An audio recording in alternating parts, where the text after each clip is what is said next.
Esse jovem é Yu Yu. Ele tem uma habilidade bizarra. Ele pode assumir o corpo de alguém e controlá-lo por 5 segundos, mais rápido que qualquer maratonista. A partir daquele dia, Yu Yu se tornou uma verdadeira ameaça. Ele possuía idosos, tomava o corpo de mulheres jovens só para espiar e até levantava a saia sem vergonha. Depois de um tempo, Yu Yu teve outra ideia brilhante. Possuir os caras que ele odiava e fazer com que se agredissem. Yu Yu só ficava observando, sem levantar um dedo. Depois de muito caos, Yu Yu descobriu a melhor forma de usar seu poder. Era trapacear na escola. Em vez de estudar dia e noite, ele simplesmente possuía os melhores alunos, espiava as respostas e copiava tudo. Assim, Yu Yu passou em todas as provas sem abrir um livro. Quando chegou a hora do vestibular, Yu Yu teve um problema. Ele não sabia quem eram os alunos inteligentes. Como ele poderia possuir a pessoa certa? Se entrasse em alguém tão perdido quanto ele, a prova seria um desastre.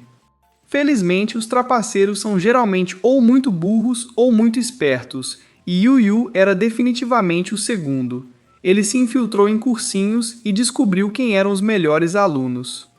Com todas as informações, Yu Yu ficou se divertindo até o dia da prova, e usou o mesmo truque de sempre. No final, ele foi o melhor da turma e fez um discurso na cerimônia de abertura. Sua vida era deslumbrante, igual aos protagonistas perfeitos das novelas.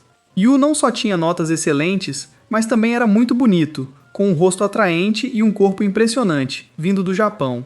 O cara nunca teria dificuldades na vida. Receber declarações de amor todo dia era só mais uma terça-feira para ele. Sempre que isso acontecia, ele recusava com a desculpa de que precisava focar nos estudos e não tinha tempo para romance. Obviamente, era uma mentira, já que ele nunca estudava. A verdade é que Yu Yu não achava nenhuma daquelas garotas no nível dele. A única que chamou sua atenção foi Yumi, a rainha da beleza do ano. Mas abordá-la abertamente faria o melhor aluno parecer desesperado. Então, em vez de atacar, Yu Yu armou um plano clássico de herói salvando a donzela. Ele esperou Yumi quase atravessando a rua com um carro vindo em sua direção, então possuiu o motorista e o direcionou para ela. Depois, voltou ao seu corpo, saiu correndo e empurrou Yumi para o lado. Assim, a distância entre Yumi e Yu Yu quase desapareceu. Depois de ser salva por um cara tão bonito, nenhuma garota conseguiria conter o coração. Yumi convidou sua amiga Michon para um encontro de doces naquela noite para fortalecer a amizade. Michon era esperta e logo percebeu que era a terceira roda nesse encontro. Então, ela inventou uma desculpa sobre o cachorro do vizinho dando à luz e saiu correndo para casa. Uma desculpa tão transparente deixou claro para Yu que ela estava fazendo um favor. Então ele a cumprimentou com uma saudação militar como agradecimento. O encontro foi um grande sucesso. Yumi e Yu se deram muito bem com os doces e a conversa. A partir daquele dia, sempre que a escola acabava, Yumi pedia para Yu irem juntos para casa. Quando viu as mensagens dela, ele sorriu tanto que parecia um lunático. Todos ao seu redor o encaravam com um olhar apreensivo, se perguntando se ele ia atacar. Justo quando Yu percebeu que estava fazendo uma cena, o sistema da escola o chamou para a sala. Yu achou que não era nada sério, mas então o presidente do Grêmio soltou uma bomba. Alguém o denunciou por colar. Na mesa estava um teste novinho. Se ele tirasse mais de 90%, não haveria com que se preocupar. Mas se tirasse baixo, Yu estaria acabado. Um cara que nunca estudou sendo pego de surpresa com um exame solo era o suficiente para gelar seu sangue. Ele queria correr, mas não conseguia. Yu se sentou, pensando que o aluno à sua frente estava segurando os resultados do teste, mas era uma foto da irmãzinha do cara mostrando suas curvas. Yu perdeu a cabeça e rasgou a foto em pedaços. Quando voltou a si, estava completamente confuso com o que acabara de acontecer. Yu tentou explicar que ele foi quem rasgou. De repente, uma garota apareceu do nada como um fantasma. Era Tomori. Ela tinha tudo gravado em vídeo como prova. Ela apontou que Yu estava de bruços o tempo todo. Como ele poderia ter visto a foto? Tomori acusou Yu de ter o poder de possuir os outros e usá-lo para colar em todas as provas. Quando Yu tentou dizer que tinha algum problema de saúde, Tomori mostrou seu relatório médico, provando que estava bem. Sem como argumentar, Yu se virou e saiu correndo como um ladrão perseguido por uma multidão furiosa. De repente, um barulho alto ecoou atrás dele. Ao ver isso, Yu sabia que algo ruim estava vindo, e correu ainda mais rápido. Quanto mais ele corria, Mais caótico tudo ficava atrás dele. No meio de uma escada perto da margem do rio, um jovem pulou em sua direção do nada.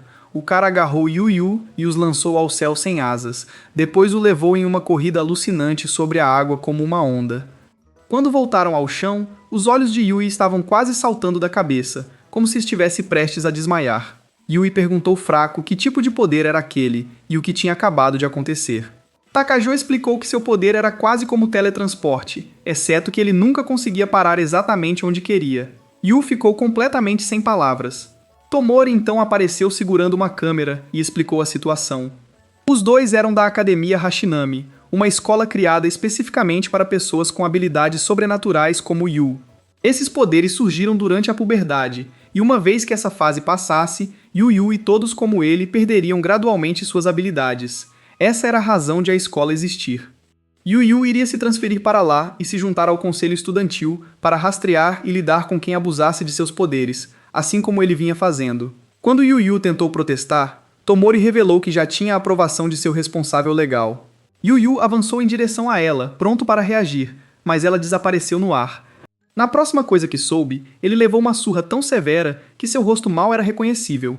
Seus próprios pais não o reconheceriam. Sem escolha, ele se rendeu. Naquela noite, quando Yu Yu chegou em casa, sua irmãzinha Ayu disse que a Academia Hoshinami havia ligado sobre os dois se transferirem com bolsa integral. Yu Yu ficou atordoado. Tudo que Tomori disse era real. Yu Yu e Yu moravam juntos. Depois que seus pais se divorciaram, eles ficaram sob os cuidados do tio. Agora que Yu Yu estava mais velho, eles moravam sozinhos, e os irmãos só tinham um ao outro para contar. Yu podia ser um verdadeiro encrenqueiro fora de casa, mas em casa era só carinho com a irmã. Não importava quão ruim fosse a comida dela, ele comia tudo e a elogiava, nunca ousando dizer uma palavra negativa. Na manhã seguinte, começaram a arrumar as coisas para a mudança.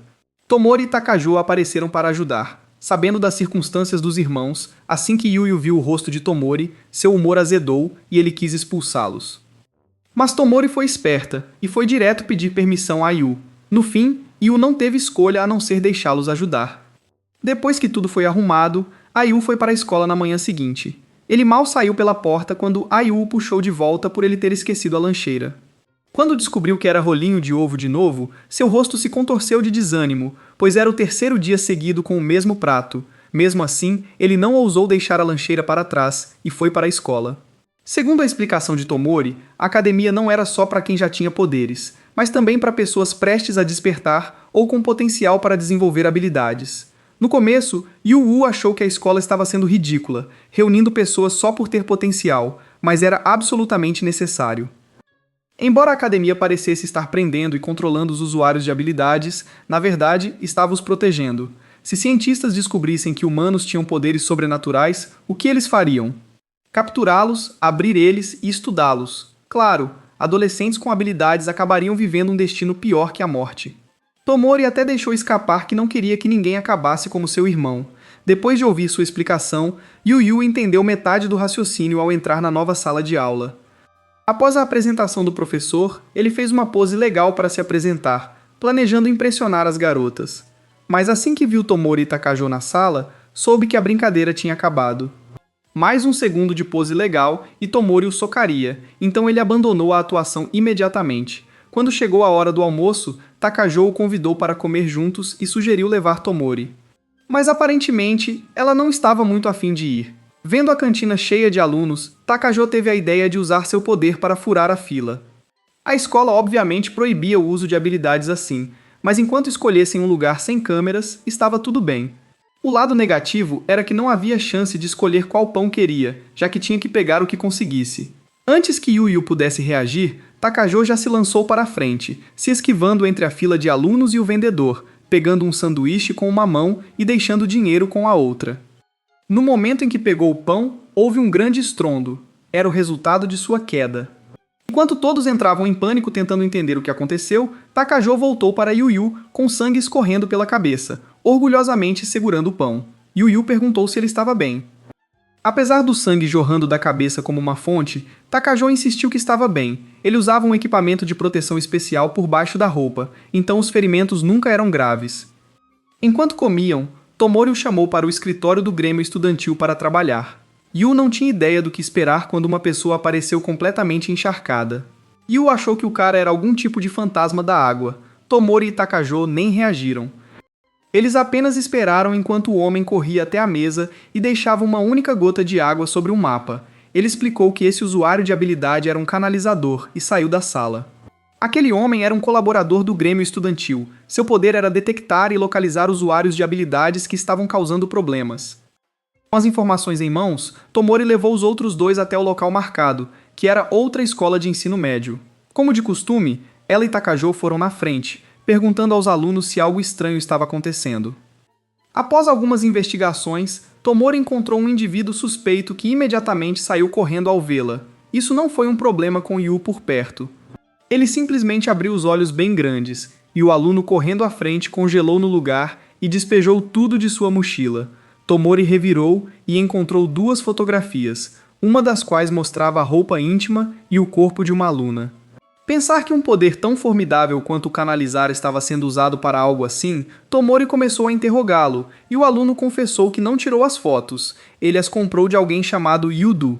Seguindo essa pista, eles localizaram Yudu no clube de arco e flecha, onde ele era o presidente. Naturalmente, Yudu entrou em pânico quando seu segredo foi exposto. Mas Tomori não o encurralou imediatamente. Ela o questionou com calma e paciência. Yudu acabou desabando. Ambos os pais estavam doentes e frágeis. Se ele não ganhasse dinheiro, como sua família sobreviveria? Tomori entendeu sua dificuldade, mas disse que ele não poderia ganhar dinheiro de forma tão imoral. Seus pais ficariam felizes sabendo de onde veio esse dinheiro?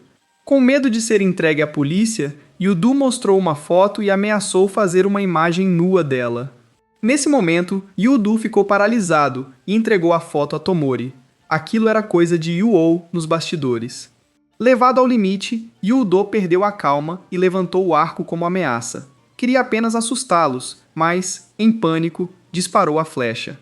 Felizmente, Takajou se lançou a tempo para pegar a flecha no ar e salvar Tomori. Ao ver tudo isso, Tomori não ficou brava. Em vez disso, ela disse a Yudo para não se preocupar. Ela estava ali apenas para avisá-lo a não usar seus poderes assim. Se as autoridades o pegassem, ele acabaria como cobaia em algum laboratório. Yudu finalmente entendeu a gravidade da situação e concordou em parar de abusar de suas habilidades. Depois de resolver tudo, Tomori disse a Yu que estava livre no dia seguinte e queria levá-lo a algum lugar. Assim, logo após a escola, os dois partiram. A viagem foi bem longa. Eles precisaram parar para comer e trocar de veículo 2 vezes até chegarem ao destino. Era um hospital psiquiátrico, onde o irmão mais velho de Tomori estava internado. Antes da tragédia, a família era feliz. Tomori tinha entrado na escola dos sonhos, e seu irmão estava prestes a assinar um contrato com uma gravadora. Então, do nada, a mãe insistiu em mandá-los para um internato, mesmo sem o consentimento deles. Tomori nunca entendeu o porquê. Talvez a mãe estivesse sem dinheiro, ou talvez estivesse sendo pressionada por alguma força obscura. Dentro da escola, Tomori descobriu que seu irmão era um usuário de habilidades. Ela nunca mais o viu, pois ele era constantemente levado para experimentos. Tomori também acabou passando pelo mesmo tratamento, mas, felizmente, na época, não apresentou sinais anormais, então ficou ilesa.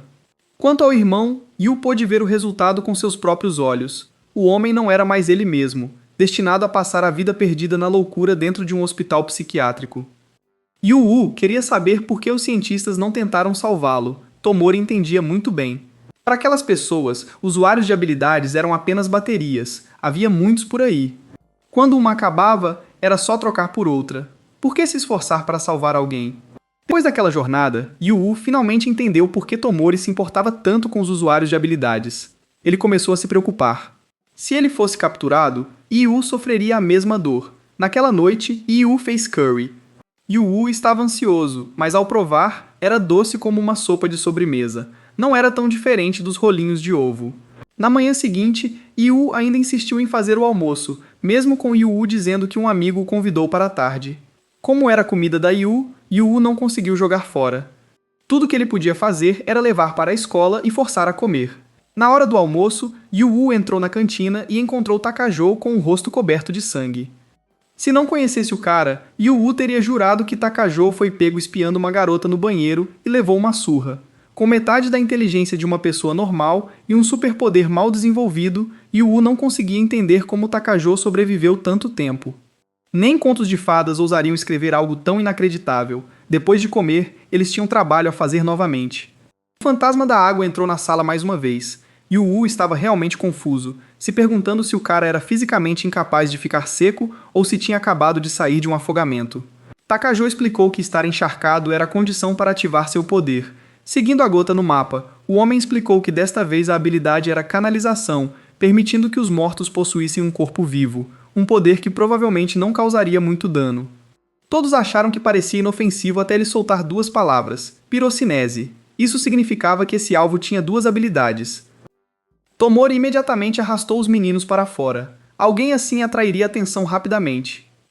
Como ela previu, ao chegarem ao local indicado, os olhos afiados de Tomori notaram várias coisas estranhas. Primeiro, caixas de carga antigas estavam bagunçadas. Depois, havia pegadas espalhadas pelo chão, um sinal claro de que uma perseguição havia acontecido. Perguntando aos locais, Tomori soube que uma garota famosa chamada Yusa tinha sido vista. Como ela era uma idol, os transeuntes acharam que estavam filmando uma cena de ação. Quando Takajou ouviu o nome Yusa, seus olhos brilharam como fogos de artifício, pois ela também era sua idol. Ele poderia recitar cada detalhe da biografia de Yusa, como se a tivesse criado e visto crescer. Justo quando Yu ia pedir para ele voltar ao foco, Tomori notou uma figura misteriosa os observando à distância. Ela o perseguiu em uma esquina, mas levou um soco brutal no rosto que a fez cair no chão. Ao ver isso, Yu imediatamente possuiu Takajou e o lançou com toda a força contra o homem. O impacto fez o cara cuspir sangue. Infelizmente, Yu ainda estava dentro do corpo de Takajou, então sentiu a dor tão intensamente que quase vomitou e se sujou no local. Foi realmente uma estratégia terrível. Deixando isso de lado, a tentativa de fuga do homem confirmou a suspeita de Tomori de que ele estava envolvido. Ela o avisou para contar tudo o que sabia, ou ela o chutaria tão forte que seus ovinhos se quebrariam. O homem confessou que estava apenas seguindo ordens de um executivo de uma emissora para perseguir Yusa. Ele não sabia quem deu a ordem ou porquê. Depois de ouvi-lo, Tomori chamou uma ambulância. Nesse momento, um cara de cabelo vermelho se aproximou e perguntou quem eles eram e por que estavam procurando Yusa. Tomori não escondeu nada e disse que ela era alguém com habilidades especiais, assim como Yusa, e que estava ali apenas para ajudar. O ruivo não acreditou de imediato, até que Tomori desapareceu e reapareceu bem na frente dele. A partir daí, ele passou a acreditar nela e levou o grupo até o quarto onde Yusa estava. Ele nem sabia se chamava ela de Yusa ou Misae, quanto mais como explicar a situação. No começo, Tomori achou que Yusa tinha transtorno dissociativo de identidade, mas depois de conversar com ela, tudo parecia normal. Justo quando não conseguiam entender o que estava errado, Yusa se transformou de uma garota suave e gentil em alguém rude e agressiva, irradiando a energia de um criminoso de rua pronto para brigar. Ao mesmo tempo, chamas irromperam de suas mãos e o quarto começou a pegar fogo. Só quando os outros gritaram para ela, perguntando se queria assar todos vivos ao incendiar o quarto, Misa finalmente parou. Misa era a irmã mais velha de Yusa que morreu em um acidente há 1 ano. Agora Tomori entendeu. Yusa tinha a habilidade de canalização, mas não conseguia controlá-la. Quando Misa a possuía, ela também ganhava o poder da pirocinese. Com isso, Tomori teve uma ideia da situação de Yusa. Quanto ao motivo de Yusa estar sendo seguida, era porque ela havia pegado o telefone de um poderoso executivo de emissora. Dentro estavam mensagens trocadas entre criminosos perigosos, além de provas de desvio de fundos da empresa. Yusa estava em apuros. Se entregasse à polícia, trairia seu gerente e sua carreira acabaria. Mas ficar com o celular e fingir que nada sabia também não era uma opção. Os criminosos certamente a silenciariam. Ainda bem que Tomori já estava lá. Ela bolou um plano infalível. Yusa os intimidaria sem quebrar leis e garantiria sua segurança. Naquela noite, Yusa marcou um encontro com o gerente do lado de fora. 2 amigos de Misa se infiltraram no grupo sem serem notados. Quando todos estavam prontos e o gerente começou a ameaçar, Misa assumiu. Longe de ter medo, ela estava ainda mais feroz que um bandido de rua. Com um movimento casual da mão, 2 de seus homens pegaram fogo. Antes que o gerente pudesse processar seu medo, Misa levantou a mão novamente. Seguindo seus gestos, um de seus capangas voou para o lado enquanto o outro puxou uma faca e se feriu na perna. Misa se aproximou do gerente e desferiu alguns golpes. Tomori, invisível à sua frente, acertou o soco sem errar, criando a ilusão de que Yusa era um ser poderoso. Agora, o gerente estava tão apavorado que quase se mijou. No momento em que Yusa devolveu o celular, ele saiu correndo sem olhar para trás. Com isso, toda a operação foi um sucesso. Depois, Tomori sugeriu matricular Yusa em sua academia. Alguns queriam protestar, mas era a melhor opção para evitar que Yusa fosse capturada por cientistas, pois essa vida seria pior que o inferno. O cara de cabelo vermelho temia nunca mais ver missa.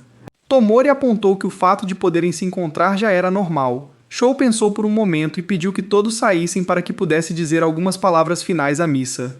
A verdade é que Shou estava apaixonado por Missa há muito tempo, mas nunca teve a chance de confessar antes de sua morte. Para piorar, ele estava dirigindo no acidente, e a culpa o assombrava desde então. Mas Missa não via assim. Buscar emoções era sua escolha. Ninguém a forçou, era pelo que ela sempre viveu. Brincar com fogo queima, desafiar a sorte acaba.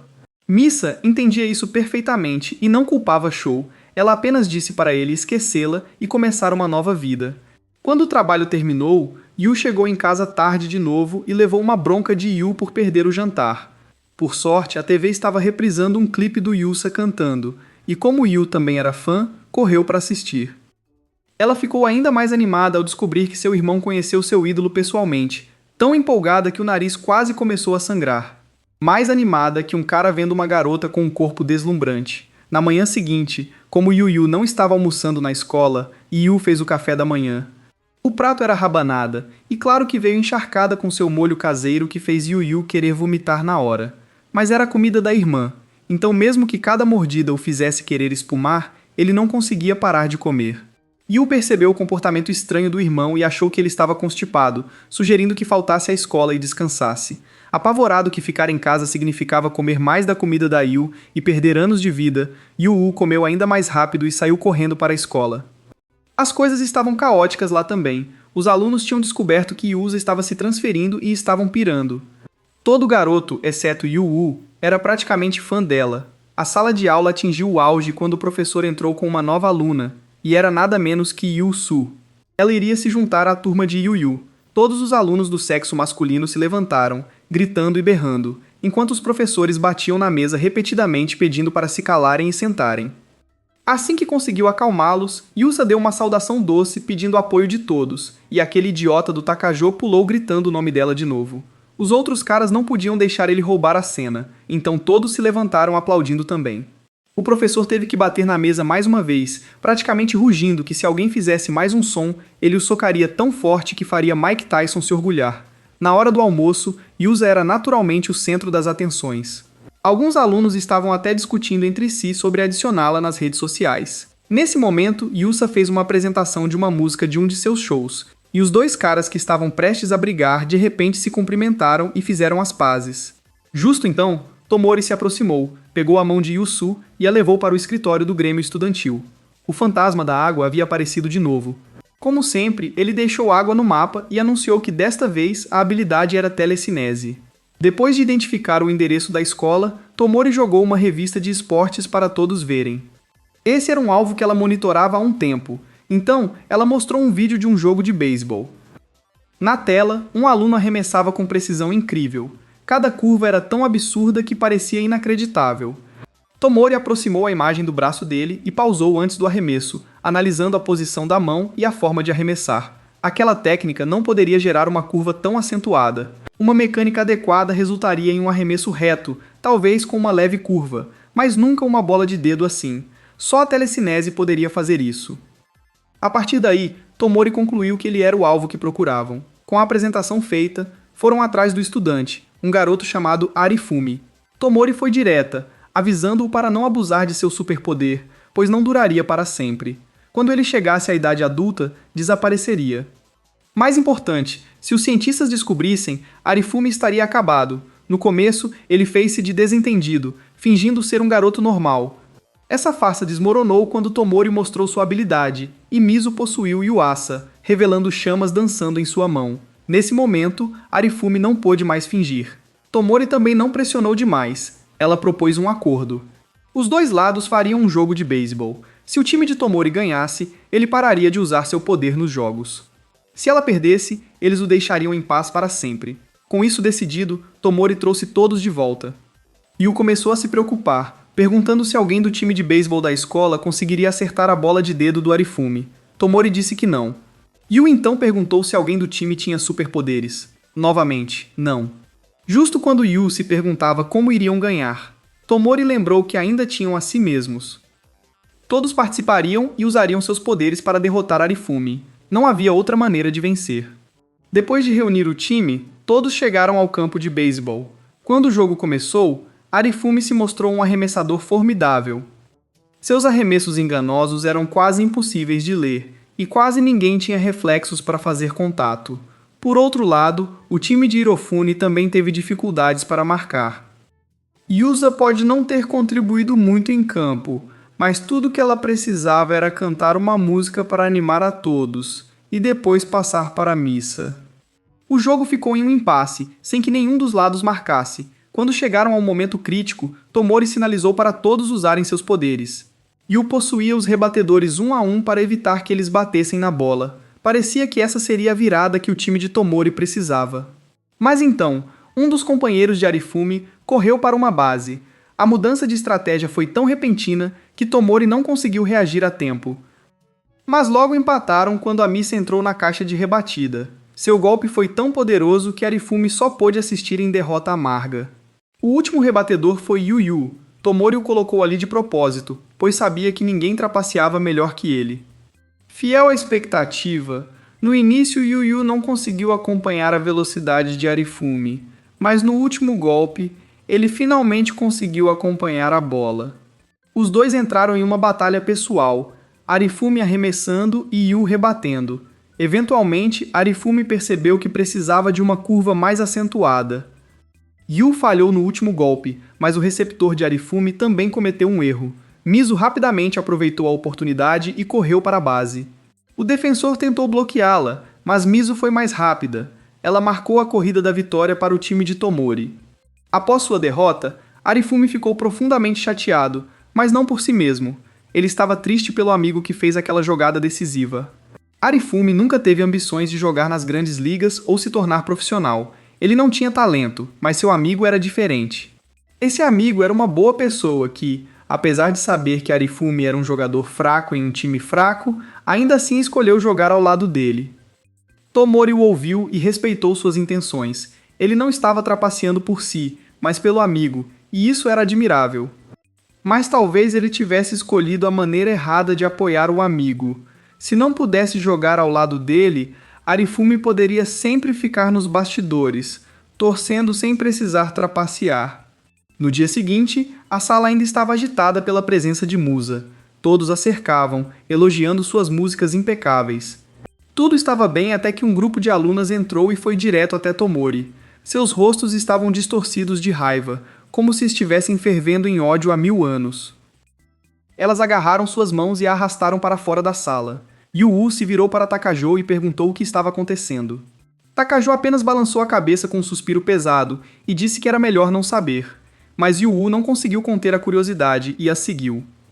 As meninas encurralaram Tomori e começaram a agredi-la brutalmente. Ao contrário do que se esperava, Tomori não reagiu. Ela não deu um soco em nenhuma delas ou as mandou para o dentista. Apenas suportou tudo sem o menor sinal de resistência, como se acreditasse que merecia cada golpe. Quando as meninas saíram, Yu correu até ela e perguntou se estava bem. Claro, ela estava bem, disse Tomori, só um pouco dolorida. Ela se levantou e, apesar das lesões, caminhou direto para o escritório do Grêmio e esperou o fantasma da água entrar. Depois que ele molhou o mapa como de costume, Tomori tirou uma revista de temática oculta. Dentro, havia uma história sobre uma pessoa vista voando no Japão. O fantasma da água havia identificado essa pessoa. Ter um usuário de habilidade em uma revista já era uma situação crítica. Tomori queria resolver isso antes que os cientistas descobrissem. Desta vez, a localização não era precisa. A área marcada era uma vasta cadeia de montanhas, e procurar alguém lá poderia esgotá-los sem resultados. Tomori estimou que a missão levaria um tempo, então todos foram juntos ao supermercado. Ao contrário do que se esperaria de uma missão séria, Tomori encheu o carrinho de lanches, parecendo mais um piquenique. Enquanto faziam compras, Tomori e Yu discutiam como um casal em uma briga de amantes. Yusa realmente não conseguia acreditar que se conheciam há tão pouco tempo. Assim que pegaram tudo, os 4 pegaram uma carona até a cordilheira e montaram acampamento. Sem barracas, seriam devorados por mosquitos à noite. Depois que as barracas estavam montadas, Misa acendeu uma fogueira e começou a grelhar. O primeiro prato foi milho assado.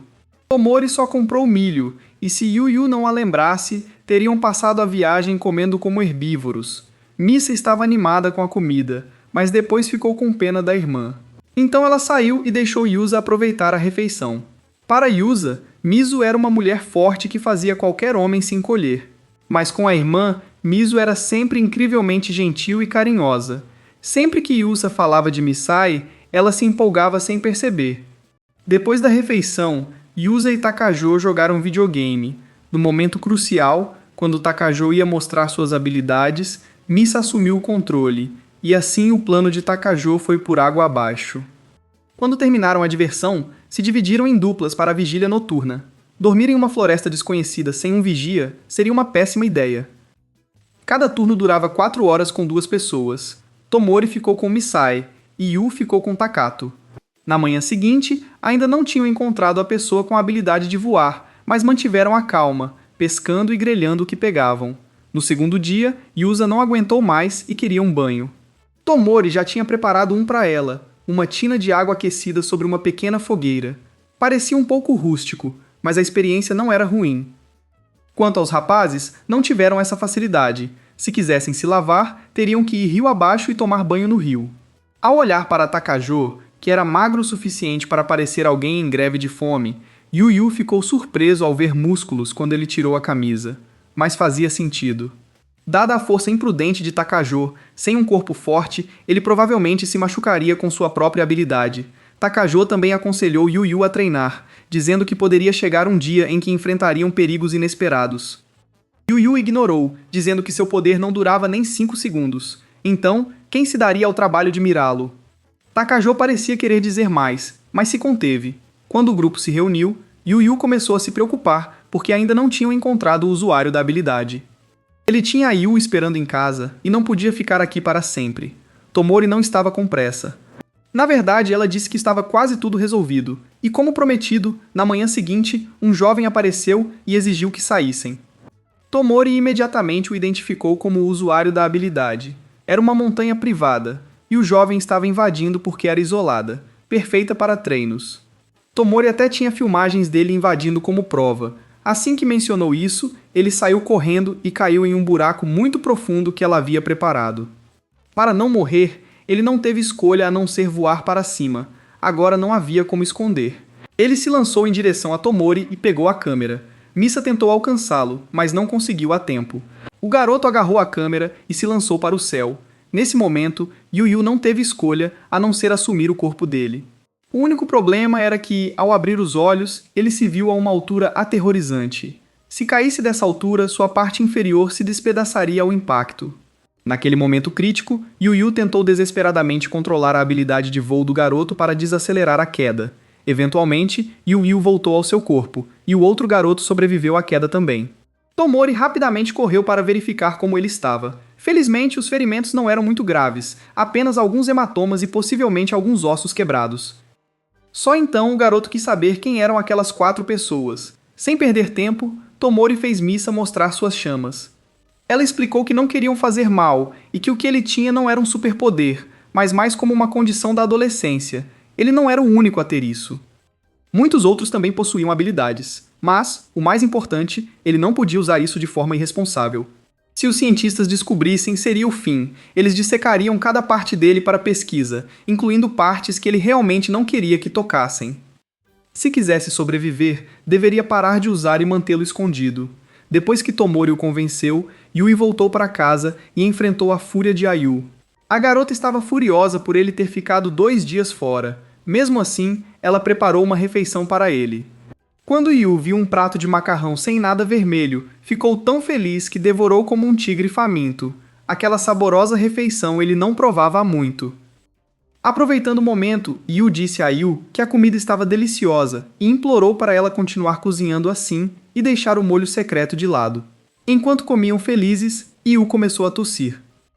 Yu percebeu que algo estava errado e mediu a temperatura dela. Ela estava com febre, então a ajudou a ir para o quarto descansar. No dia seguinte, Yu ainda não se sentia bem, então Yu ligou para a escola para justificar a ausência. Ele foi para a escola como de costume e foi ao escritório do Grêmio estudar. Justo na hora, o fantasma da água entrou e pingou no mapa. Anunciando que desta vez a habilidade estava colapsada, só o nome deixou Tomori apreensiva. Diferente das habilidades anteriores, essa tinha um potencial destrutivo catastrófico. Um movimento errado e todos poderiam acabar 6 pés abaixo da terra. Quando Tomori olhou para o mapa, ficou atônita. A localização marcada era o próprio complexo residencial da escola. Em circunstâncias normais, todos os alunos estariam em aula, e seus pais já tinham passado da idade de desenvolver habilidades. Tomori concluiu que um aluno devia estar doente em casa. No momento em que Yu ouviu isso, sua expressão mudou drasticamente. Tomori percebeu essa mudança instantaneamente e soube que algo estava errado. Yu admitiu que Yu havia adoecido e estava descansando em casa naquele dia. Tomori decidiu levar o grupo lá primeiro para avaliar a situação. Afinal, visitar um irmão doente era perfeitamente normal. Yu lembrou como Yu era obcecada por Yusa. Se Yusa fosse junto, a garota ficaria radiante. Mas Takajou era uma verdadeira chatice. E justo quando Yu estava planejando impedir que ele fosse, Tomori resolveu isso sozinha. Ela deu um chute devastador que mandou Takajou voando do 2º andar. O resultado foi uma ida ao hospital. Yu e Yusa assistiram à cena com os olhos tremendo, se perguntando em silêncio se um dia teriam o mesmo destino. No caminho, Tomori e Yusa sugeriram comprar algo para comer na casa do Yu, já que compartilhar uma refeição seria mais divertido. Yu estava prestes a recusar, mas lembrou que nem Yusa nem Tomori tinham família. Tomori, em particular, havia sido vendida pela própria mãe para os cientistas e já havia perdido a fé nas pessoas. Comer juntos poderia trazer um pouco de felicidade para ela, então pegaram bastante comida na loja de conveniência. Antes de entrar, Yu lembrou como Yu quase surtou ao saber que ele tinha encontrado a Yusa. Ele pediu para Yusa se disfarçar um pouco para que a aparição repentina não deixasse a pobre garota em choque. Assim que Yu entrou, encontrou 3 outras crianças já lá. Eram amigos da Yu que ouviram que ela estava doente e vieram visitar. O garoto ao lado era Oikawa, o colega que uma vez confessou seu amor por Ayu, mas foi rejeitado de forma tão brutal que doeu como um chute de cavalo. O representante de classe achou que agora que a família estava em casa, não havia necessidade de ficar e levou os colegas para fora. Em seguida, Temori e Yusu entraram. Mesmo com o rosto coberto, Ayu reconheceu apenas a voz de Yusu e ficou tão empolgada que sangue saiu do seu nariz. Temori rapidamente interveio para estabilizar a garota. Yu mal havia se recuperado quando seu nariz explodiu novamente no momento em que Yusa tirou a máscara. Era difícil imaginar quanto alguém precisava amar um ídolo para reagir assim. Depois de um tempo, a fonte de sangramento finalmente parou. Todos se reuniram do lado de fora para comer mingau juntos. Após a refeição, Yusa recebeu uma ligação. Ser um ídolo significava que ela estava sempre ocupada, sem horários livres fixos. Sempre que o trabalho chamava, ela tinha que ir. Yu e Tomori lavaram a louça juntos. Vendo como estavam perfeitamente sincronizados, Yu ficou convencida de que estavam namorando. Yu e Tomori imediatamente negaram em uníssono. As palavras e o tom idênticos até a última sílaba. Ironicamente, essa negação sincronizada apenas fez Yu ficar mais determinada a juntar esse casal perfeito. Quando tudo estava feito e a noite caiu, Yu cobriu Yu e disse para ela descansar bem. A saúde vinha em primeiro lugar. Depois de acomodar Yu, Tomori foi para casa, mas não antes de afirmar que estava quase certa de que a garota era a usuária de habilidades que o fantasma da água havia identificado. Yu ficou surpreso, pois ainda não havia sinais concretos. Tomori mencionou o sonho que Yu comentou. Essa era a pista. Yu voltou para perguntar à irmã mais detalhes. Yu não conseguia lembrar do sonho claramente, só que viu o chão se abrir e desmoronar sob ela. Esse sonho já mostrava sinais de colapso. Então, na manhã seguinte, Yu disse a Yu para ficar em casa. Isso também daria mais tempo para Tomori investigar. O que ele não esperava era que a Yu saísse e voltasse para a escola sozinha. Yu e Takajou estavam comendo noodles na cantina quando a notícia chegou. A expressão de Yu mudou instantaneamente. Tomori teve um pressentimento terrível e decidiu levar todos direto para a escola, pulando a cerca. Do lado de Ayu, tudo estava bem até Onishi aparecer com uma atitude ameaçadora. Essa garota desprezava a Ayu. Onishi claramente tinha sentimentos por Oikawa. Tudo estava indo bem entre elas. as duas felizes juntas todos os dias, até a Yu aparecer. A partir daí, ele parou de prestar atenção em Onishi. Ela disse essas palavras com um tom gelado, acompanhadas do som de um estilete sendo aberto. A Yu sabia que era ruim e imediatamente virou para correr. Infelizmente, ela encontrou um beco sem saída. A porta à frente não abria. Sem outra opção, a Yu só pôde assistir enquanto Onishi se aproximava lentamente e levantava a lâmina. No instante em que a Yu gritou de terror, seu cabelo mudou de preto para um branco brilhante. As janelas e o chão sob seus pés se partiram e desmoronaram, engolindo a Yu junto com tudo. O grupo de Yu acabava de chegar aos portões da escola quando testemunharam uma parte do prédio desmoronar diante de seus olhos. Sem uma palavra, todos souberam que algo havia acontecido com Yu. Yu perdeu a compostura e correu para os escombros, desesperado para encontrar a irmã. Enquanto cavava, um grande bloco de concreto se soltou e caiu em cima dele. Quando Yu acordou, já estava no hospital. Não se importava com seu estado. Só queria saber se Yu estava segura. A resposta foi que ela estava morta. O rosto de Yu ficou vazio e ele se tornou uma casca. Nenhuma lágrima caiu. Quanto mais segurava, mais a ferida mostrava o quanto doía em sua alma. Durante todo o funeral, Yu ficou naquele estado oco. Só quebrou quando tudo terminou e ficou com a foto da irmã. Lembrou como ela sempre o cumprimentava com aquele sorriso.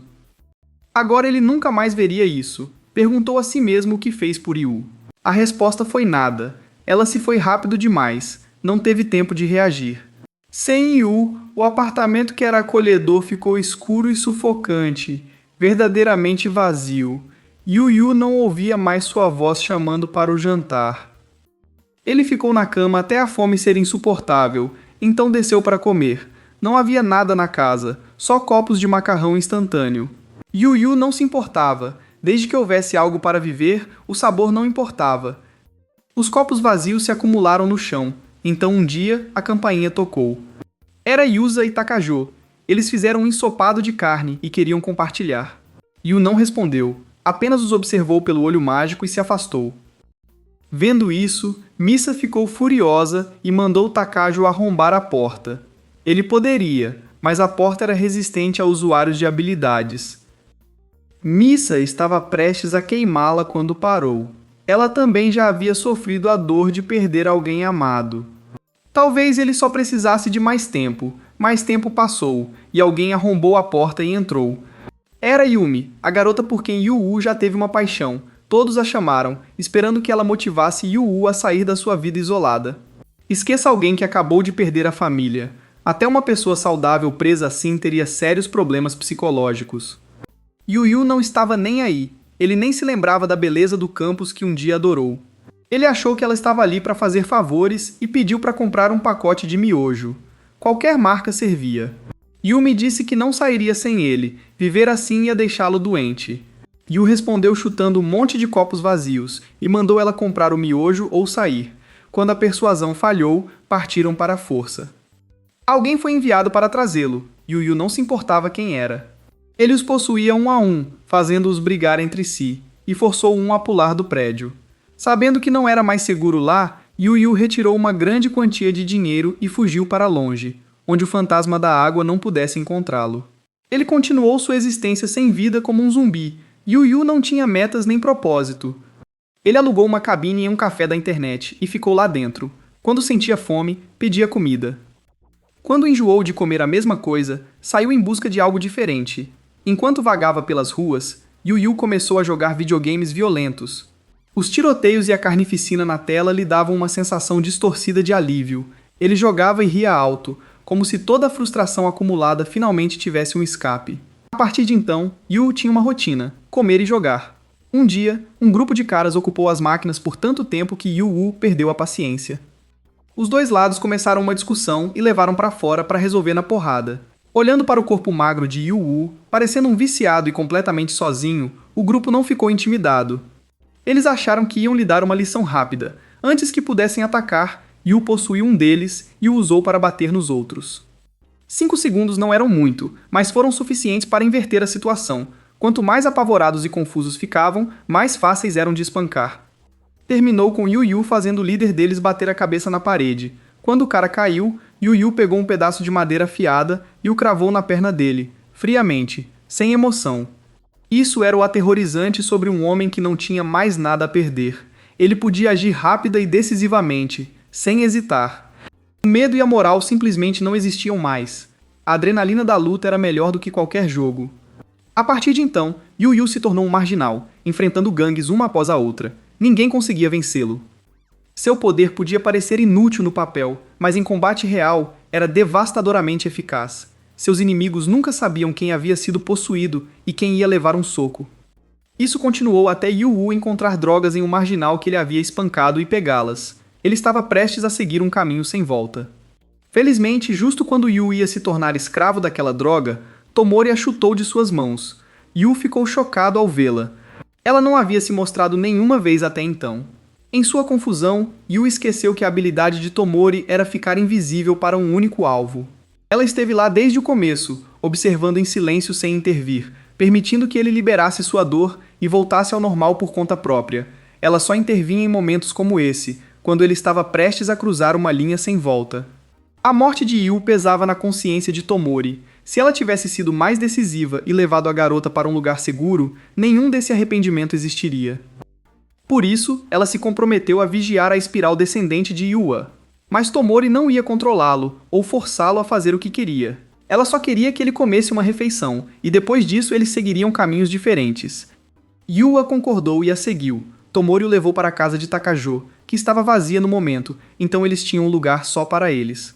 Yu ficou ali esperando Tomori terminar de cozinhar. Eram os rolinhos de ovo da Ayu. A princípio, Yu achou que eram parecidos, mas ao provar, o sabor era idêntico. A doçura estragou o prato como sempre, mas Yu não conseguia parar de comer. Ele lembrou involuntariamente da última refeição que Yu havia cozinhado para ele e começou a chorar. Depois daquela refeição, as memórias da irmã fizeram Yu se perguntar o que fazer da vida. Ele não podia continuar vivendo essa existência sem sentido. Isso não era o que Yu queria. Tomori sugeriu que ele voltasse para o Grêmio Estudantil. Yu concordou sem hesitar. Chega de vagar pela vida sem um lar. No dia seguinte, Yu finalmente saiu daquele estado miserável entre viver e morrer. Ele olhou para a foto de Ayu, se despediu e voltou à sua vida diária. Assim que entrou, Takajo e Yusa já estavam lá esperando para recebê-lo. Justo quando Yu ia se desculpar, sentiu olhares cortantes. Eram dos outros meninos da escola, amaldiçoando o bonito e a performance de Yu, que cantou uma de suas músicas de exorcismo. Takajo e uma horda de fãs já tinham trocado de roupa e estavam dançando antes que alguém notasse. Um bando de apaixonados que não parava de perseguir seu ídolo, mesmo que isso os matasse.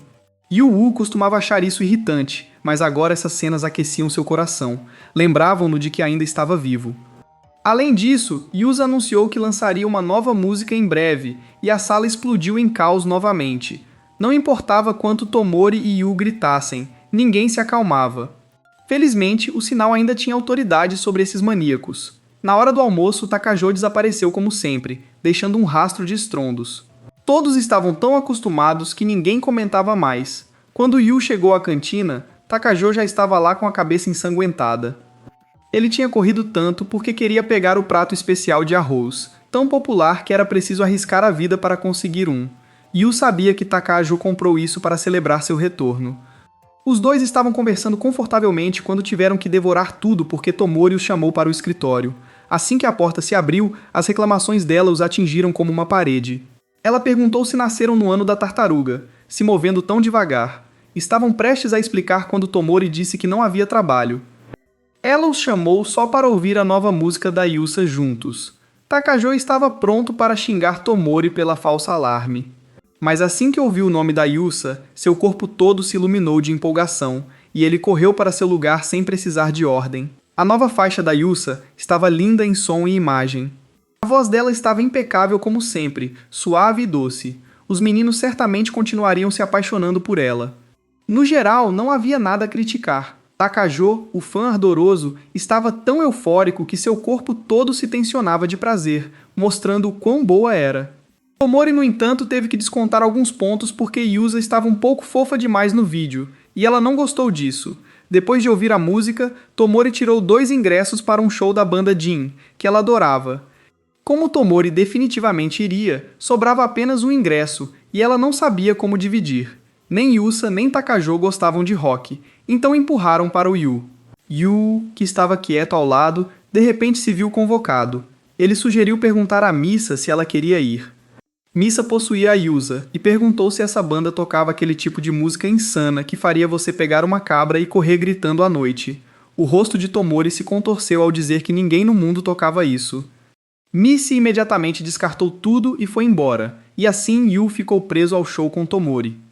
No caminho para casa, Yu refletia se era uma boa ideia quando notou uma mulher cega à sua frente. O cabelo vermelho dela era impossível de ignorar.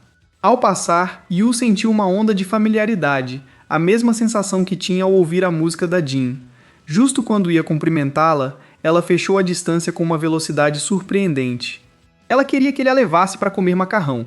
Yu ficou surpreso com a empolgação dela e perguntou se ela fazia parte da banda Jin. Ela imediatamente se endireitou e se apresentou como Sala, a vocalista principal do Jinji. Estava na cidade há vários dias, mas não conseguia encontrar a comida que queria. Aconteceu que Sala estava pronunciando errado o nome do prato, então ninguém a entendia. Com a ajuda de Yu, ela finalmente começou a aventura culinária que tanto desejava. Depois de devorar os noodles deliciosos, Sala olhou para Yu e perguntou se ele havia perdido alguém querido recentemente. Sua voz carregava um peso de exaustão e desespero. Yu ficou surpreso com a percepção dela e acabou contando tudo. Após ouvir, Sala perguntou sinceramente se poderia visitar o memorial da Yu e fazer uma oração. Isso lembrou Yu de Temori. O irmão dela era um grande fã do Jinde. Talvez conhecer Sala pessoalmente pudesse melhorar sua condição. Então, Yu mencionou isso primeiro a Sala. Quando ela concordou feliz, ele saiu correndo para ligar para Temori e avisar que Sala estava em sua casa e que ela deveria vir imediatamente. Ao contrário do que esperava, Tomori não ficou empolgada como Takajou. Apenas apareceu e disse: "E daí?" Ela realmente gostava de ouvir a música do Jian. Conhecê-los pessoalmente não mudaria nada. Depois de ouvir isso, Yu decidiu não contar a ela sobre seu plano de levar Sala ao hospital psiquiátrico. Os dois chamaram um transporte naquela mesma noite. Sala reclamou que estava com fome de novo, então Yu teve que levá-la para comer primeiro. Assim como antes, assim que Sala provou algo bom, ela ficou completamente empolgada, beijando a tigela repetidamente e elogiando quem criou aquele prato incrível. Depois de comer, Sala se abriu com Yu sobre sua cegueira. Foi o preço que pagou por suas próprias ações tolas. Ela não entrou em detalhes, apenas deu uma visão geral. Para alcançar o sucesso que tinha hoje, uma estrela como ela recorreu a táticas nada limpas. Quando as coisas saíram do controle e sua família ficou em perigo, Sala não teve escolha a não ser sacrificar sua visão em troca de paz. Por algum motivo, Sala sentiu que Yu poderia um dia enfrentar uma situação semelhante, então a incentivou a não desesperar quando esse momento chegasse. Depois de mais um tempo viajando, finalmente chegaram ao hospital e entraram na sala onde o irmão de Tomori estava. Sala podia ouvir seus gritos. Era uma sensação estranha que ela nunca havia encontrado antes. Yu explicou que antes de chegar a esse estado, o homem era um músico talentoso prestes a assinar um contrato. Pelo que Tomori lhe disse, era possível que seu irmão ainda estivesse compondo música mesmo em seu estado descontrolado. Ao ouvir isso, Sala deu um passo à frente e começou a cantar. Com certeza, a música realmente podia tocar profundamente a alma humana. O irmão de Tomori, que estava em frenesi, de repente ficou parado e sentou-se em silêncio. Yu aproveitou o momento e correu para perguntar se ele se lembrava agora, que era o nome de Tomori em casa. O homem murmurou o nome Na uma vez, mas foi o suficiente para mostrar que algo dentro dele havia se movido. Apenas aquele pequeno lampejo de reconhecimento já era mais que suficiente. Yu rapidamente se moveu para levar Sala de volta, mas antes que pudesse, os seguranças já a encontraram e a arrastaram. Enquanto isso, Tomori recebeu uma ligação do hospital. Seu irmão realmente se lembrara dela. Ela ligou para Yu para agradecê-lo pelo que ele fizera, e prometeram se encontrar no show no dia seguinte. Na manhã seguinte, Yu se viu nervoso trocando de roupa, e então percebeu que não sabia por que estava tão tenso, então pegou uma aleatoriamente. Afinal, quando você já é bonito, tudo fica bom em você. Tomori também estava diferente do habitual hoje. Não usava mais aquele uniforme escolar chato. No momento em que Yu a viu assim, seu rosto ficou vermelho sem que ele percebesse. Os dois realmente pareciam um casal em um encontro. A única diferença entre eles e os outros fãs era que os outros pelo menos compravam produtos da banda favorita ou moletons da marca. Justo quando Yu pensava que Tomori era a exceção, ela começou a falar animadamente sobre a capinha de jeans e um tocador de música. Seus olhos brilhavam tanto que Yu sabia que ela precisava ter os dois. Então, ela era uma fã de carteirinha afinal. A influência de Jian era enorme. A fila de pessoas esperando para comprar os produtos se estendia sem fim da entrada até a parte de trás. Levou um bom tempo até que Tomori finalmente conseguisse o que queria, e eles pudessem entrar para o show. O local estava lotado, sem um único assento vazio à vista. No palco, Sala e sua banda já estavam prontos. Eles começaram a cantar, preenchendo o ar com o som que conquistou inúmeros corações teimosos. À medida que a música ecoava, a atmosfera na arena esquentava até atingir um ponto de ebulição. Todos na multidão começaram a balançar e se mover a cada letra. No meio de tudo isso, apenas Yu ficou completamente parado. Seus olhos se encheram de confusão. Era exatamente isso, confusão. Até onde Yu sabia, ele só havia começado a ouvir a música de Jian recentemente. Então, como poderia sentir essa sensação avassaladora de familiaridade? Era algo tão profundo, como se ele ouvisse essas músicas há anos, e não apenas dias. Tudo que estava confuso começou a ficar claro quando a canção mais amada de Jenny no Japão, Trigger, começou a tocar. Yu de repente segurou a cabeça, gritou e desabou. Antes de morrer, Yu mencionou repetidamente outra pessoa, um irmão mais velho que os dois tinham. Na época, Yu descartou como delírios febris, mas agora, enterrada em sua mente, uma cena que ele não reconhecia começou a se repetir. Ele e Ayu estavam dentro de uma instalação de pesquisa projetada para estudar e experimentar usuários de habilidades. Foi nesse momento que Yu ouviu Trigger pela primeira vez e ficou encantado. Yu, ao seu lado, estava sendo a mesma de sempre, fã de Yusup. Os dois irmãos estavam curtindo a música quando chegou a hora da refeição e tiveram que sair. Yu parou ao sair porque notou um pesquisador ouvindo música. Esse homem era um dos raros cientistas que realmente tratava Yu e as outras crianças como seres humanos. Ele não via crianças com habilidades sobrenaturais como monstros a serem dissecados, nem compartilhava a perspectiva distorcida e imoral dos outros. Foi exatamente por essa mentalidade que ele foi ostracizado. Yu e Ayu tinham um irmão mais velho chamado Shun. Ele possuía a habilidade de salto temporal, um poder tão aterrorizante que os pesquisadores o mantinham em confinamento solitário, sem dar a ele um único momento para usá-lo. Por causa disso, os três irmãos raramente podiam ficar juntos. Quanto à habilidade de Yui, não era apenas posse, mas pilhagem. Toda vez que ele entrava no corpo de alguém com superpoder, ele roubava essa habilidade para si. Todos que sabiam disso mantinham em segredo. Caso contrário, Yu acabaria como Shun, ou talvez até pior. Durante a refeição, Yu encontrou o fantasma da água. Seu nome era Kumagami, um indivíduo monitorado que veio falar com Yu. Eles estavam organizando uma revolução dentro do laboratório, e a chave era a habilidade de Shun. Mas ninguém sabia onde ele estava preso. Para chegar a Shun, Kumagami indicou a Yu habilidades úteis para pilhar, como destruição e depois clarividência. O problema era que o clarividente ainda estava preso. Yu teria que chegar lá sozinho usando o mapa desenhado em um pedaço de papel. Os guardas notaram os dois conversando e vieram separá-los, mas felizmente eles não tinham ideia do que havia sido discutido. Depois da refeição, algumas crianças foram chamadas para as salas de pesquisa, e Yu de repente lembrou que também estava na lista. Yu ficou chocado ao ouvir isso, mas não conseguiu impedi-la a tempo. Um guarda o atingiu por trás e o nocauteou. Quando acordou, estava arrastado para dentro de uma cela.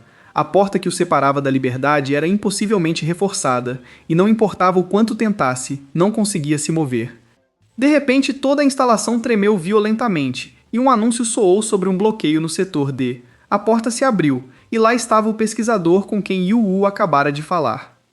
Ele explicou que Yu havia sido forçada a liberar sua colapsabilidade, e ao perder o controle, destruiu todo o setor D. Como Yu era considerada muito perigosa, planejavam abri-la e eliminá-la. O pesquisador disse a Yu que ele precisava usar o Plunder, a habilidade mais poderosa, para salvar sua irmã. O plano que acabaram de discutir foi colocado em ação imediatamente.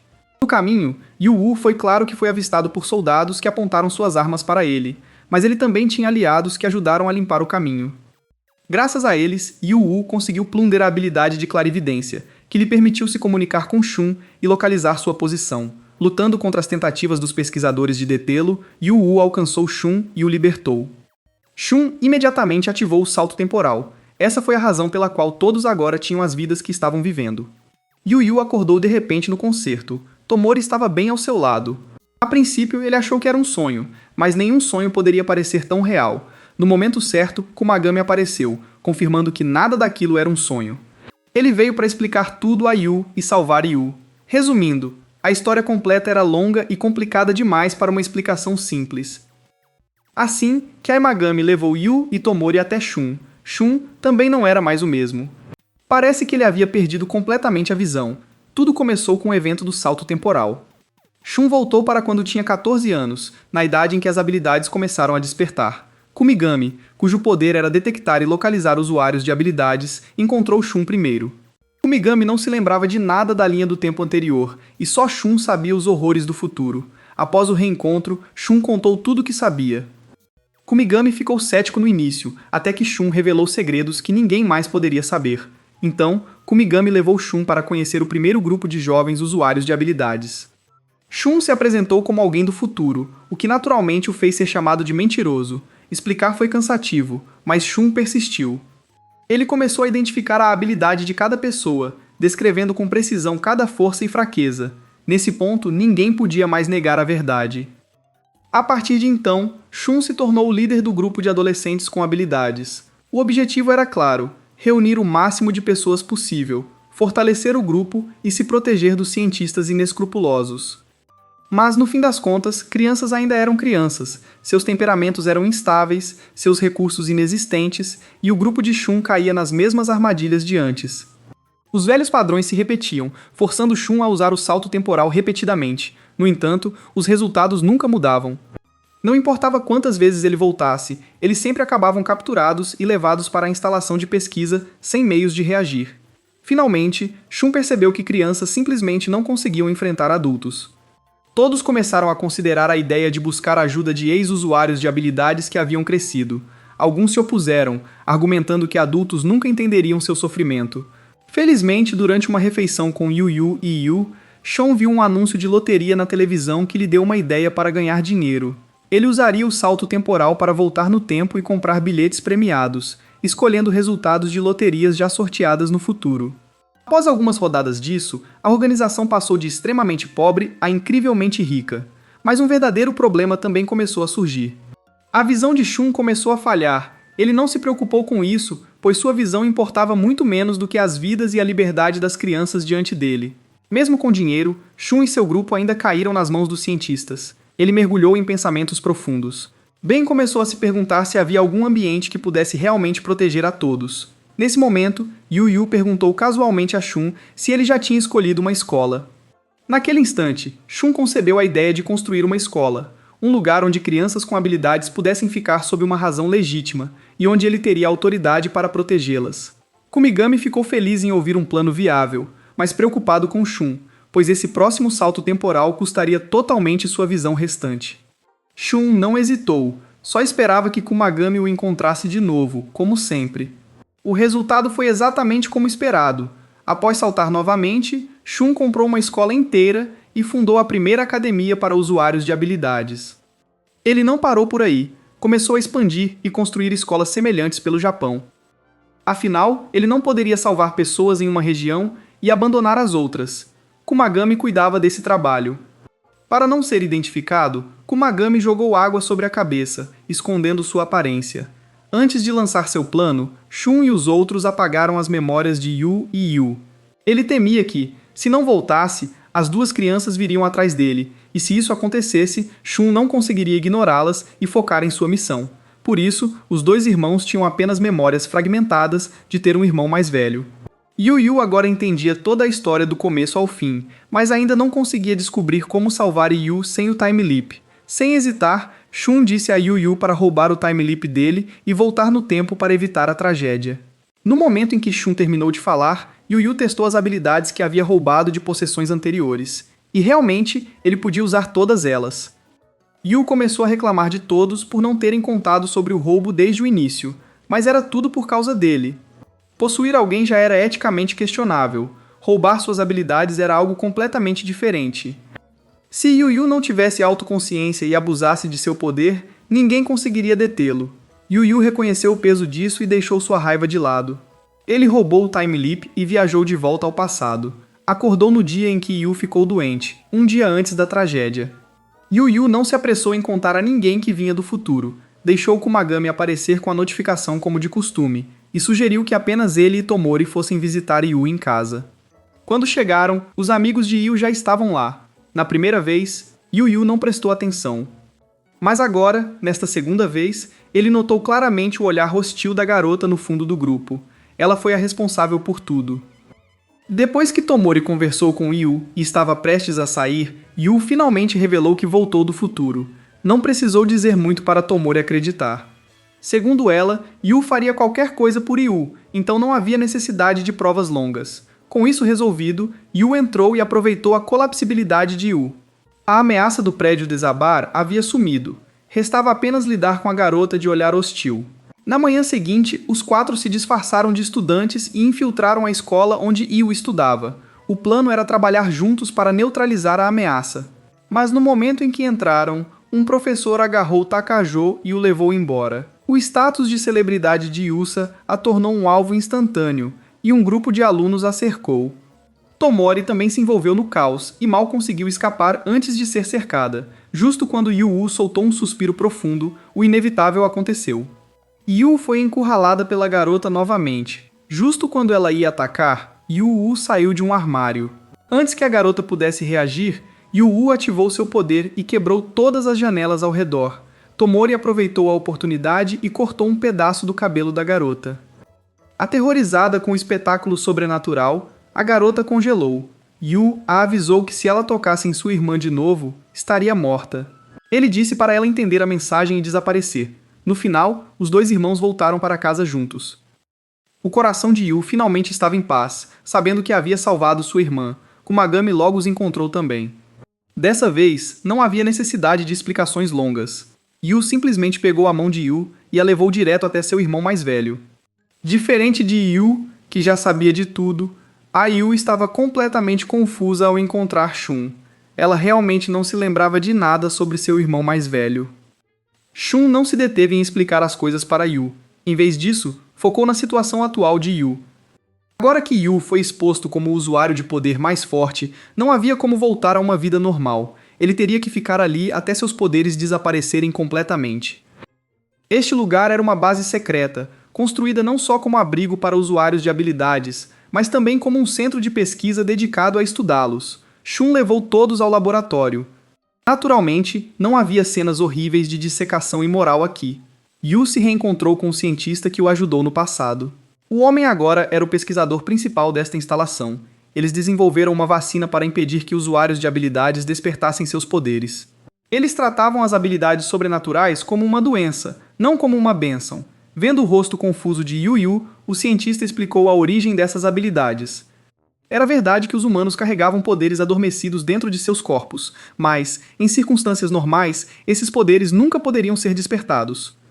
A cada 74 anos, o cometa Charlotte se aproxima da Terra.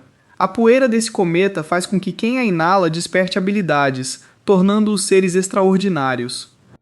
Mesmo em tempos antigos e medievais, aqueles chamados de bruxas e feiticeiros inalaram essa poeira para ganhar força sobrenatural.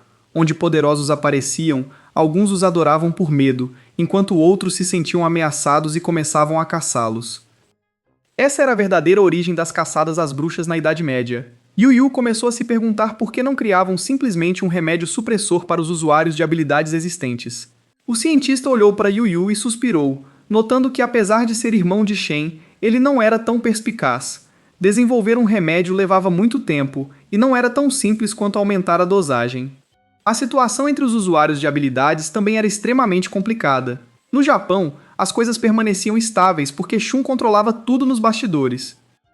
Mas no exterior, a história era bem diferente. Usuários de habilidades em outros países se tornaram pouco mais que terroristas em guerra contra seus governos.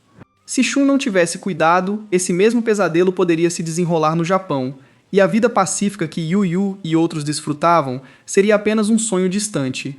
O fato de Yu ter recuperado suas memórias de repente provou que ele era um fator extraordinariamente especial ou imprevisível, tornando seu papel crítico.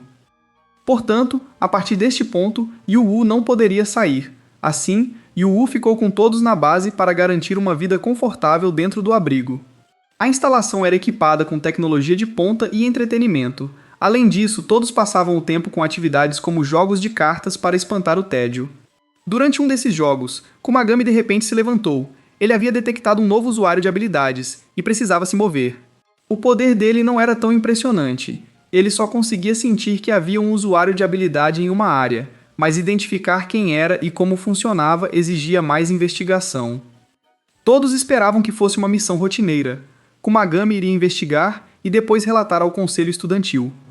Mas o motorista virou inesperadamente em uma estrada diferente, não era a rota usual. Tremendo, ele pediu desculpas e explicou que sua família estava refém. Furuki, como era chamado o motorista, não deveria ter laços próximos para fazer parte da organização, mas, por acreditar nos ideais deles, ele escondeu seus vínculos familiares. Agora o pior havia acontecido. Furuki levou Kumagami a uma fábrica abandonada, onde operativos estrangeiros já o aguardavam. Mesmo após entregar Kumagami, eles não cumpriram a promessa e disseram que ainda tinham negócios com Furuki. Quanto a Kumagami, ele foi facilmente nocauteado. Quando recobrou a consciência, estava em uma sala escura. Eles o injetaram com algo e começaram a bater nele em busca de informações. Kumagami se recusou a falar e foi espancado até desmaiar novamente. Quando acordou pela segunda vez, percebeu que, durante aqueles momentos confusos sob efeito das drogas, poderia ter vazado informações. E foi exatamente isso que aconteceu. Naquela mesma noite, alguém localizou e capturou Tomori. Shun recebeu uma ligação dos terroristas. Eles sabiam da existência de Yu e queriam uma troca. Yu deveria ir sozinho. Se não fosse, a família de Furuki, Kumagami e Tomori morreriam. Shun rapidamente informou o resto do grupo. Usar salto temporal estava fora de questão. Segundo Furuki, essas pessoas planejavam isso desde antes das escolas serem construídas. Voltar tanto no tempo poderia ser demais para Yu. Alguém sugeriu que Yu atendesse às exigências e então usasse seus poderes para resgatar todos. Se algo desse errado, ele poderia simplesmente voltar no tempo e tentar de novo. Shan concordou que era a melhor opção e explicou o plano para Yu, garantindo que ele entendesse o quanto Kumagami e Tomori estavam em perigo. Yu ficou sobrecarregado de emoção. Ele era só um garoto egoísta que enganou a vida para chamar atenção. Como alguém assim suportaria um fardo tão pesado sozinho? Em sua agitação, Yu quase provocou um colapso e destruiu toda a instalação de pesquisa. Shun o segurou firme e pediu para ele se acalmar e pensar. Se ele realmente não conseguisse, eles encontrariam outro jeito juntos. Ele disse isso, mas depois que Yu se sentou e pensou, percebeu que Tomori significava tanto para ele quanto Yu. Enfrentar a possibilidade de perdê-la era o que realmente o aterrorizava. Então, ele seguiu o plano de Shun e foi com Furuki até a fábrica abandonada. Yu possuía um dos inimigos para verificar armas e não encontrou nada. Justo quando tentava entender o que planejavam, uma garota atacou-o com uma faca. Um clarão ofuscante surgiu de sua boca, não dando a Yu tempo para reagir ou desviar. A lâmina cortou seu olho. Em agonia, Yu tentou ativar o salto temporal, mas descobriu que seus poderes estavam neutralizados. Desde o início, planejavam impedi-lo de usar o salto. Furioso, Yu tentou provocar o colapso, mas foi avisado que Kumagami e Tomori estavam embaixo. Se esse lugar desmoronasse, todos morreriam. Ele trocou para a telecinese para atacar os dois inimigos acima, mas a garota subiu em cima dele e cravou a faca novamente. Em sua angústia, Yu ativou involuntariamente o colapso. A enorme fábrica desmoronou como se tivesse sido atingida por um terremoto sem precedentes. O grupo de Shun, assistindo de longe, ficou horrorizado e correu para o local. Eles encontraram Yu, que usou telecinese para se proteger, mas Kumagami e Tomori ainda estavam desaparecidos. Shun estava em pânico de preocupação. Finalmente, alguém gritou que tinha encontrado Kumagami. Shun jogou seu bastão de lado e correu em direção à voz. A primeira coisa que suas mãos tocaram foi algo molhado e pegajoso. Era o sangue de Kumagami. Ele usou seu próprio corpo para proteger Tomori de uma chuva de vigas de aço. Shun não conseguia ver, mas pela voz fraca que ouviu, sabia que Kumagami não ia sobreviver. Ele chamou desesperadamente seu camarada mais próximo, implorando para ele aguentar e se recuperar, mas os ferimentos eram graves demais. Kumagami só conseguiu sussurrar que esse pedido ele não podia cumprir, e então ficou em silêncio. O colapso começou a ativar de novo, mas felizmente a equipe de Midok já estava de plantão, e rapidamente aplicou um sedativo nele. Tomori estava a salvo. Quanto ao motivo de não conseguir se mover, ninguém tinha resposta. Saber que Tomori estava bem o acalmou, então Yu perguntou sobre Kumagami. Ele estava bem, o clima ficou pesado e o silêncio tomou conta do ambiente. Sem ninguém dizer uma palavra, Yu já sabia que o pior havia acontecido. Madoc o interrompeu, lembrando a todos que apostaram no salto temporal como uma segurança. Quem assumiria a responsabilidade então? Ela disse a Yu-Wu para não se culpar. Yu-Wu caiu em um longo e doloroso silêncio ao saber da morte de Kumagami. Seu funeral já estava em andamento. Quem mais sofria era Shun. Os dois eram mais próximos que irmãos de sangue. Perder o camarada que esteve ao seu lado o deixou completamente arrasado. Ele sentou no telhado, olhando para o vazio. Do lado de Yu, o primeiro visitante foi Takajo, que ficou chocado ao ver a condição de Yu. Mas não havia motivo para desesperar, pois Takajo trouxe o delicioso arroz com língua de boi que Yu sempre amou. Tomori também estava se recuperando e em poucos dias poderia deixar o hospital. Em seguida, veio Yusa com um pote de ensopado de carne. Yu lembrou que foi esse prato que ela trouxe quando ele estava em um momento difícil. Ele gostou tanto quanto gostou da visita do Takajo, então Yu chamou Misae. Voltando da beira da morte, Yu percebeu quão frágil a vida realmente era. Quem poderia garantir que alguém vivo ontem ainda estaria aqui hoje? Yu-Wu pediu à missa que voltasse para ver sua família, pois ninguém sabia quando ela poderia desaparecer. Ela sempre foi a filha que causou tristeza aos pais, e morrer antes deles era o ato máximo de ingratidão. Sob pressão de Yu-Yu, Yusa não pôde tirar folga do trabalho, mas organizou um programa de comida para voltar à sua cidade. Dada sua limitada vocabulário de comida, conseguir apresentar um programa de culinária foi um milagre. Ela declarou que a comida não era nada especial, mas o amor dos pais a tornava melhor que qualquer outra. Até Misae, que era tão dura, começou a chorar. Eram muitos arrependimentos que só reconheceu após a morte. Finalmente, Yu foi visitar seu irmão. Hoje era seu 16º aniversário. Estranhamente, mesmo com o mesmo gosto de sempre, Yu achou inexplicavelmente deliciosa desta vez. O amor colocado em um prato é o que o torna mais saboroso. Vendo o estado do irmão, Yu não disse muito e apenas saiu.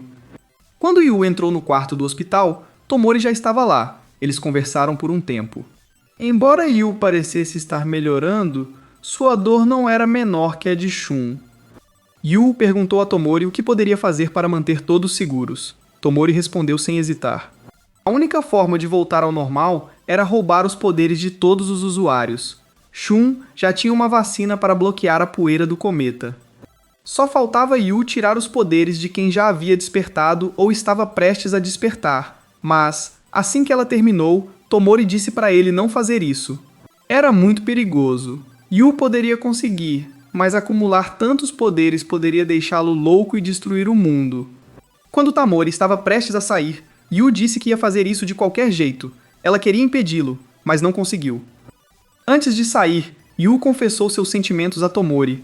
Ela e Yu eram a razão pela qual ele estava prestes a seguir um caminho sem volta. Diante da confissão, Tomori não ficou tímida, e ele também não. Era como se estivessem discutindo algo comum. Eles quase brigaram sobre o porquê de Yu gostar dela. No final, pararam de discutir. Em vez de rejeitá-lo, Tomori disse que esperaria até ele ter sucesso e voltar para decidir se iriam namorar. Como se fosse combustível para o fogo, Tomori disse para ele começar com ela. E assim, a primeira pessoa que Yu roubou os poderes foi Tomori. Yu comentou isso com Shun, que naturalmente se opôs. Mas Yu não recuou. Após todos os esforços de Shun, as coisas pareciam melhorar, mas a dor ainda persistia, e terroristas estrangeiros se aproximavam novamente. Yu não teve escolha a não ser seguir esse caminho. Shun o ouviu e finalmente concordou. Ele disse a Yu para ir primeiro ao exterior, enquanto ele cuidava das coisas aqui. Se Shun e os outros não conseguissem segurar a fortaleza, não mereceriam olhar nos olhos de Yu ao voltar. Enquanto Yu arrumava suas coisas e saía, Yusa, Misae e Takajo já estavam lá. Claro, vieram entregar seus poderes, dando a Yu um último empurrão de força antes da jornada. Enquanto o avião começava a decolar, Tudo que podiam fazer era assistir sua silhueta encolher no céu e confiar que Yu superaria cada desafio. Ele não apenas coletaria todos os superpoderes, mas também voltaria para casa em segurança. Yu teve um ótimo começo nas Filipinas. Ele era um péssimo aluno, mas Tomori preparou um guia de frases, então se comunicar não foi difícil. Por meio de um informante, Yu obteve uma lista de pessoas com comportamentos anormais suspeitas de ter superpoderes. Mesmo assim, encontrar quem realmente despertou não era fácil. Eventualmente, Yu mirou em alguém que parecia ser o líder do grupo, uma pessoa que sempre parecia capaz de encontrar outros como ele. Yu roubou seu poder e ficou surpreso ao descobrir que era clarividência. Com isso, Yu podia ler os pensamentos de qualquer um, sem barreiras de idioma. Através da mente dessa pessoa, ele descobriu alguém com um poder de localização. O garoto acabara de entrar na adolescência. Yu rapidamente derrubou seus guardas e roubou o poder do garoto. Se Kumagami só conseguia sentir vagamente os usuários, o poder desse garoto era uma grande melhoria. Enquanto tivesse um mapa, Yu poderia localizar exatamente onde qualquer usuário de poder estava, quase como um rastreador GPS. Mesmo que tentassem se mover e se esconder, não havia como escapar dele. Com esse poder em mãos, a colheita de habilidades de Yu se tornou cada vez mais fácil, combinando com habilidades que ele já tinha, como telecinese. Yu podia viajar livremente, focar em alvos e roubar seus poderes sem falhar. Ninguém que ele mirava conseguia escapar. Após algum tempo, Yu chegou ao Egito. Sua imagem e informações começaram a se espalhar sob o apelido de Ceifador de um Olho. No momento em que alguém via Yu com um olho que nunca se abria, sabia que a morte havia chegado. No começo, Yu se sentia envergonhado com o título. Ele não havia ferido ou matado ninguém, mas o chamavam de Ceifador. Mas, eventualmente, ele se acostumou. Nos primeiros dias, Yu ainda ligava para casa para falar com seu irmão, compartilhando histórias sobre as habilidades interessantes que havia roubado. Entre elas, havia um poder que o mantinha alerta sem precisar dormir, e outro que permitia entender idiomas estrangeiros sem tradutor. Shun ficou feliz em ouvir que o espírito de Yu estava bom e que ele ainda seguia firme no caminho escolhido. Ele apenas o lembrou de descansar bem. Com o tempo, Yu começou a mirar organizações maiores. Algumas armaram armadilhas elaboradas e lutaram ferozmente. Felizmente, até então, Yu havia adquirido uma habilidade de barreira, ou seu corpo estaria cheio de buracos como uma colmeia. Durante toda a sua jornada, ao cruzar de um país para outro, houve apenas uma vez em que Yu encontrou alguém usando seu poder para o bem. Uma pena, mas ele ainda teve que tomar a habilidade dela. Era apenas uma doença que a colocaria em perigo e traria miséria. Quando Yu adquiriu uma habilidade de cura, ele considerou restaurar seu olho perdido e voltar no tempo para salvar Kumagami. Mas no final, ele não fez. Seria uma decisão egoísta.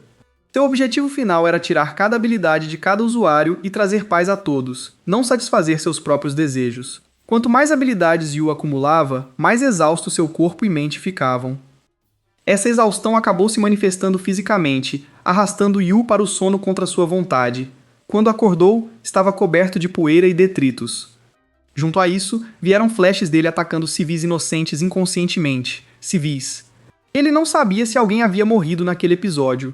A partir daquele momento, Yu decidiu nunca mais deixar-se dormir. Por causa disso, houve várias ocasiões em que ele quase perdeu o controle e matou alguém. Felizmente, a pouca racionalidade que restava conseguiu puxá-lo de volta antes que as coisas fossem longe demais. Quando ele estava vagando pelo deserto, tanto sua mente quanto seu corpo haviam atingido o limite absoluto da exaustão. Yu olhou para o céu e amaldiçoou quem inventou essa missão, perguntando por que tinha que ser ele.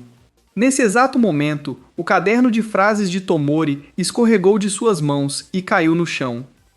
Parecia sujo, então ele o chutou para longe. Mas então, uma onda repentina de dor e arrependimento o atingiu tão forte que ele voltou correndo e o segurou contra o peito. Ele não sabia por quê, só sabia que não poderia sobreviver sem isso. E assim, a partir daquele momento, sem saber por quê, sem saber quem o mandou e sem saber para quê, Yu vagou pelo mundo inteiro, de país a país, da Europa à Ásia, de um hemisfério ao outro. Onde havia pessoas, havia Yu. Ele passou por cada indivíduo e cada organização de usuários de habilidade sem exceção. Quando restou apenas um, Yu havia sido levado ao seu limite absoluto. Ele estava tão esgotado que até uma pessoa comum com uma besta poderia tê-lo derrubado. Incontáveis recompensas foram colocadas em sua cabeça. Capturá-lo significava riqueza eterna. Justo quando Yu ia ser derrubado, uma garotinha apareceu e se colocou no caminho. Yu sussurrou para si que a última habilidade era coragem. A menina se colocou na frente dele, ignorando a flecha que vinha em sua direção. Yu conseguiu parar a flecha a tempo, roubou o último superpoder e disse à menina para ir embora. Mesmo sem sua habilidade de coragem, ela queria ficar. Só quando Yu a convenceu, ela concordou em ir. Quando ele tentou se afastar, o homem atacou novamente.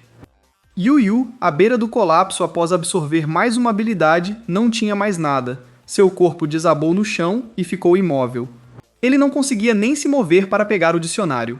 Felizmente, justo quando ia ser capturado, Shun chegou. Quando Yu acordou novamente, estava em um hospital. Ao seu lado estava Tomori, esperando. Tomori estava profundamente abalada e de coração partido quando Yu perguntou quem ela era, mas rapidamente deixou a dor de lado ao entender o peso que ele carregava. Mais do que tudo, ela ficou radiante ao ver que o velho e surrado dicionário ainda estava com ele. Yu insistiu que era seu amuleto da sorte. Sem ele, teria morrido há muito tempo. Ao ouvir isso, Tomori sorriu e se apresentou novamente. Ela era a namorada de Yu. Antes de ele partir, fizeram uma promessa. O momento em que ele voltasse seria o momento em que se tornariam um casal. Mesmo sem lembrar de nada, Tomori manteve essa promessa.